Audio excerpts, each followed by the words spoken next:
बिस्मिल्लाहिर्रहमानिर्रहीम। अस्सलाम वालेकुम टू एवरीवन। आज हम बात करेंगे डार्क मैटर के हवाले से। डार्क मैटर क्या होता है और इसको डार्क मैटर ही क्यों कहते हैं, और ये हमारी स्पेस में कितनी अमाउंट में मौजूद है। हमारी स्पेस में जो टोटल मैटर है, जो टोटल मास है, वो है 30.6% और बाकी डार्क एनर्जी है 69.4%।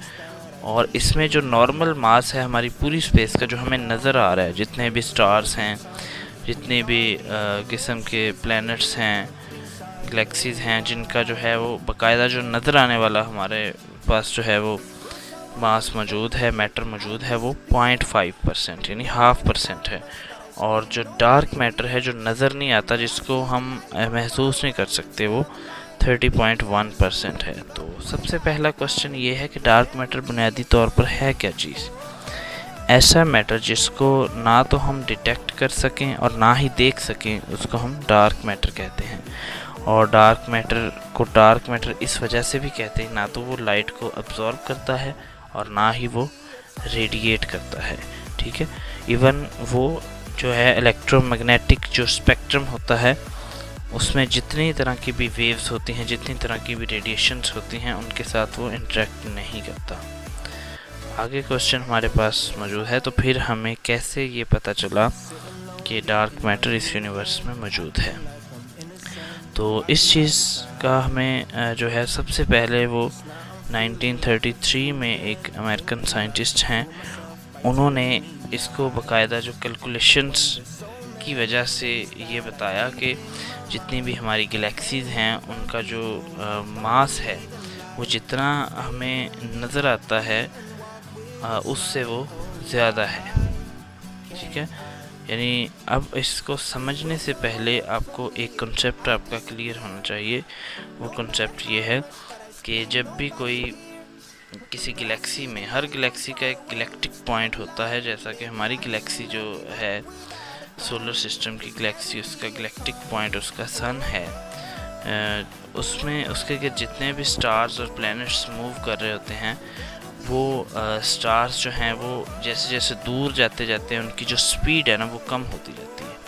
अब एक जो स्टार है, वो जो प्लैनेट गैलेक्टिक सेंटर के करीब है, उसकी स्पीड ज़्यादा होगी, जो दूर उससे दूर होगा उसकी कम होगी, और जो उससे दूर होता जाएगा वो उसकी उससे कम हो जाएगी।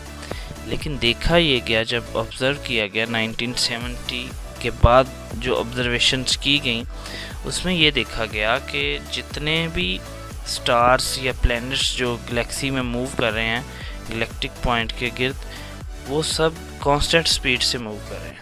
तो ये एक हैरानकुन बात थी कि जो एक बाकायदा लॉ को जो है वो गलत कर रहे थे, कि जैसे जैसे किसी भी हाई ग्रेविटेशनल पुल से कोई चीज़ दूर जाती जाएगी, तो उसकी जो स्पीड है वो स्लो होती जाएगी। ठीक है, और जो उसके करीब होगी उसकी स्पीड ज़्यादा होगी। लेकिन देखा ये गया कि जो स्पीड है उन प्लैनेट्स की, वो बिल्कुल कांस्टेंट रही, और या बढ़ती रही, ड्रॉप होने की बजाय या तो कांस्टेंट रही या बल्कि स्पीड बढ़ी।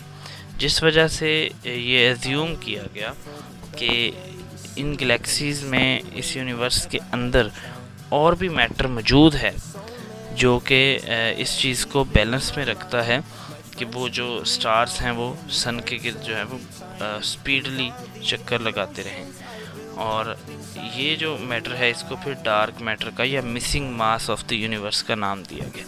यानी यूनिवर्स का वो मास जो नज़र तो नहीं आता, जो महसूस तो नहीं होता, जो जिसको देखा तो नहीं जा सकता, लेकिन वो अपना काम कर रहा है, वो एज अ मैटर बिहेव करता है। जितनी भी हमारी बॉडीज़ हैं उन पे जो है उसका असर होता है। तो इसी वजह से हम इसको जो है वो डार्क मैटर कहते हैं। तो ये नज़र हमें नहीं आता, क्योंकि हमारी आंखें सिर्फ उस चीज़ को देख सकती हैं जिसमें या तो लाइट एब्जॉर्ब हो या उसमें रेडिएट हो। ठीक है, या अब अगर हम उसको अदर डिवाइसेस से देखना चाहें, तो वो जितना भी हमारा अब तक का फाइंड स्पेक्ट्रम है, जो भी हमें अब तक की फाइंड रेज हैं, उनके साथ उनका इंटरेक्ट होना ज़रूरी है। अगर वो मैटर इन तमाम चीज़ों से परे है, यानी वो हमें नज़र ही नहीं आता, तो उसको फिर हम missing mass of the universe या डार्क मैटर कहेंगे।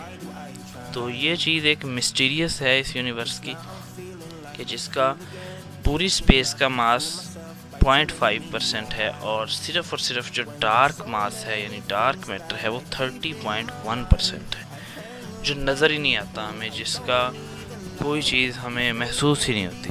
तो ये एक हाईली जो है वो मिस्टीरियस चीज़ है इस यूनिवर्स के लिए। तो बिल्कुल इसी तरीके से डार्क एनर्जी भी मौजूद है।